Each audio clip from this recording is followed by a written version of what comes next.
Hello दोस्तों, नमस्कार। आज महाशिवरात्रि का दिन है। हर हर महादेव। आज मैं तैयार हुई हूँ। बताइए दोस्तों कैसे दिख रही हूँ।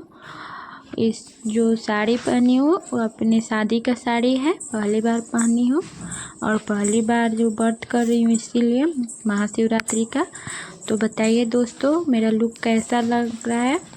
जो ब्लाउज है वो अपने से सिलाई की हूँ, उसका भी लुक बताइएगा दोस्तों ये कैसा दिख रहा है। घर पे पूजा वूजा कर लिए हैं और जा रहे हैं मंदिर।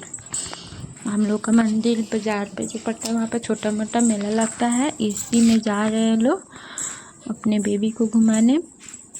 और वहीं पे बहुत अच्छा मंदिर भी है, वहाँ पर अच्छा से पूजा भी हो जाता है। बहुत भीड़ रहता है वहाँ पे दोस्तों, बहुत ज़्यादा। देखिए बैक कैमरा से दिखाते हैं। ये मंदिर का बाहर का नज़ारा है। अंदर में बहुत सारा लेडीज पूरा भरा हुआ है। देखिए जब तक हम पूजा किए तब तक बेटी और उनके पापा सामान खरीद लिए हैं और खिलौना उलाना और सब कुछ खरीद लिए हैं। देखिए यहाँ पे सब कुछ दिख रहा है। और वीडियो अच्छा लगे तो लाइक कमेंट और सब्सक्राइब करना नहीं भूलिएगा।